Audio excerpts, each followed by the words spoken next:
Hello everyone, Oleg here. Today we introduce Genie Forge, what started as an internal tool for accelerating setups of Genie Spaces and make them more reliable, quickly evolved into a product of its own.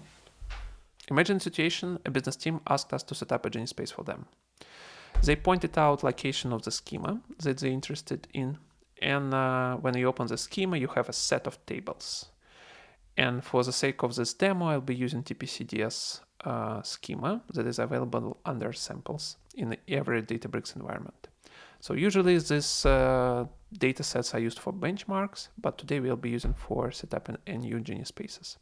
So over here, if I navigate to certain tables, I can assume that these tables contain some kind of sales history information about customers, promotion, and so on and so on.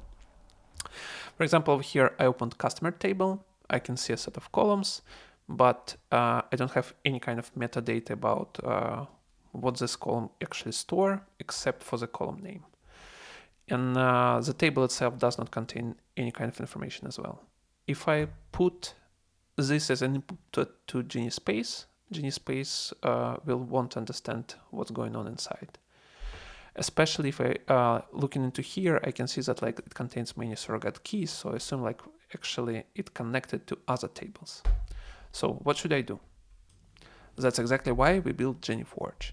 So Genie Forge is an app that is available inside of your Databricks as Databricks app.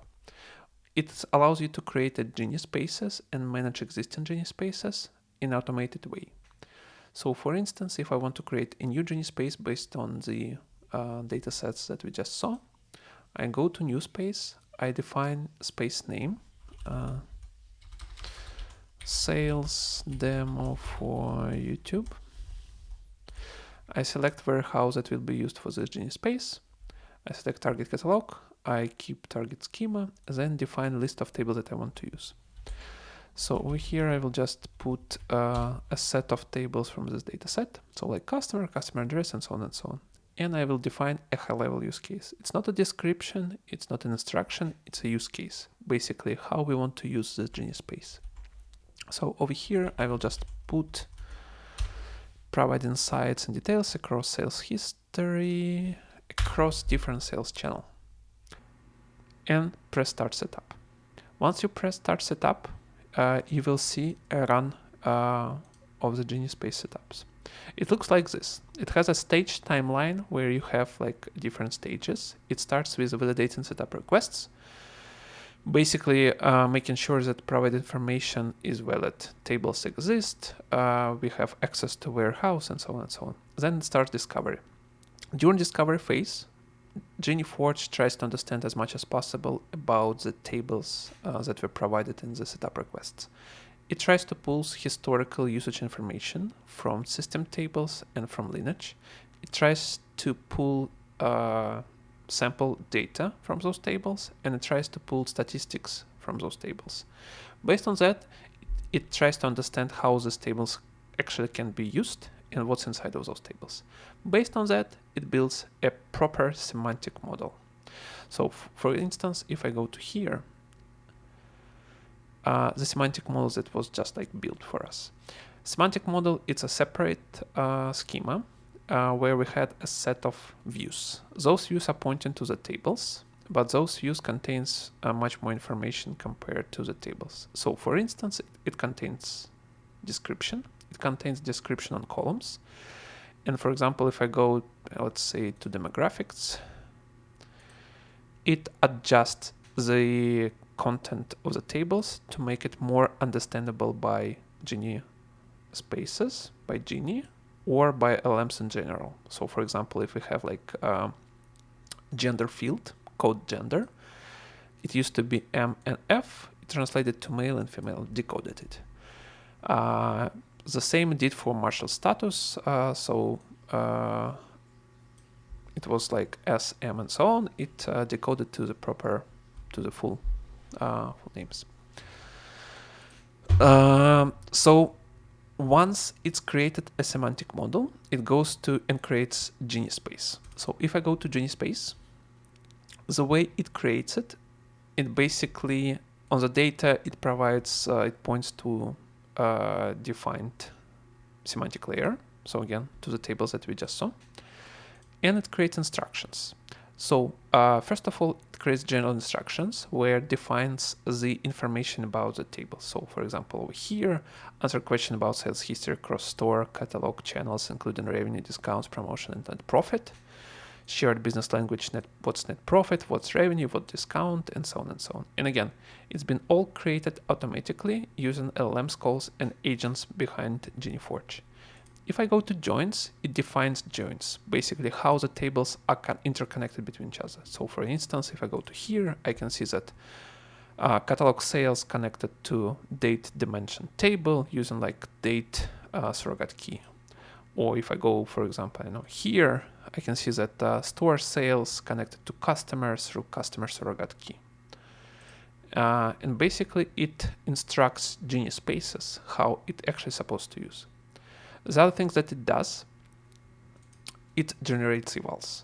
Based on actual historical usage, how this Genie Space were used before, it creates evals. Evals stands for evaluation tests, basically the way how we can measure if Genie Space works as expected or not. In our case, we defined two different types of evals. One of them we called SQL granted evals, were similar to Genie Space benchmarks. And another type is called fully synthetic evals, where we come up with the query in natural language, and we don't have SQL granted SQL, but we still want to we still want to check if Genie Space returns anything meaningful. So currently it here is stuck on evals because usually it takes many calls to LLM to properly set up them. I'll switch to sales space that I set up previously, where it generated 7 different evals, and then it went to after refine. So for example, if I go to Genie Space, I can see that those out of those 7 evals, 5 were actually SQL granted, 2 were synthetic, and you can see they were created here.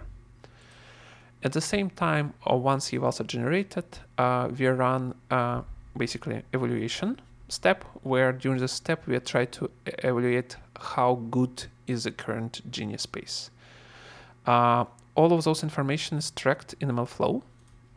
So over here, basically, I can navigate to this particular run, and I can see actual traces, how we try to evaluate it. And for example, for each evaluation, for example, for the synthetic, I can see how it's tracked inside.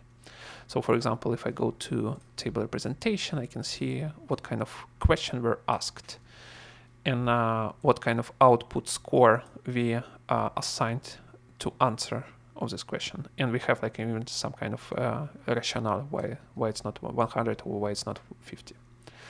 So based on that, we have like 7 evals, 7 evaluation cases that we can run with our Genie Space, try to understand what are, where we stand. Are we good? Are we not good? And so on. Now we have this after refine stage. After refine stage is our flavor of after research. Basically, we're trying to tune the space using evaluations and LLMs calls. So basically what we do, we measure baseline and we pick results of evals. We pick a rationale where scores are low. And basically we ask LLMs to try to tune it with some predefined prompts. And over here we defined after refine to 5 different iterations. Let's see how it went. So over here we have like iteration performance. So it started in a baseline where for SQL granted we have like almost 60, for synthetic test we have 42, and the final score was 54.5. So then we have 5 iterations, and we see that the first iterations was actually promoted because it gained a higher score. That means that the responses were more accurate. And then we went from 50, almost 60 to 78. Then we went to 80, then we went to 85, and so on and so on. But the last iteration actually regressed, so we didn't promote it. During this each iteration, we tried to tune Genie space setup in our semantic layers. Maybe some particular join was not defined properly. Maybe description is not right. Maybe in the instructions we need to add additional information about this space. All of this information is tracked. First of all, it's tracked in MLflow experiments. So for example, if I go to this MLflow, if I go to actual experiment, I can see that each execution created a separate run, and I can evaluate or compare them manually, and I can see like where the particular execution, what was the score, where it was like good one or bad one, and so on and so on. At the same time, I can go and open Git. Let me do it like this.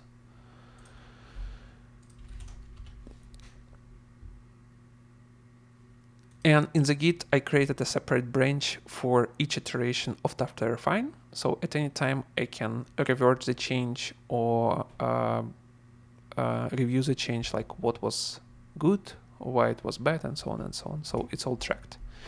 And basically, after that, you can see we started with a baseline of 54. We ended up with a score of 85. So it's almost like 30 points we get during this after refine process. Yeah, so basically from our experience, the initial setup is much quicker with this approach, as well as the accuracy uplift that you gain from after refinement and the way the setup runs is quite good. Let's quickly check how my sales demo run. Okay, so we are currently running evals. Okay, so yeah, that's pretty much it for the demo. Yeah, please check the link in the description where we have more information about Genie Forge and how you can get Genie Forge. And yeah, stay tuned. Thank you.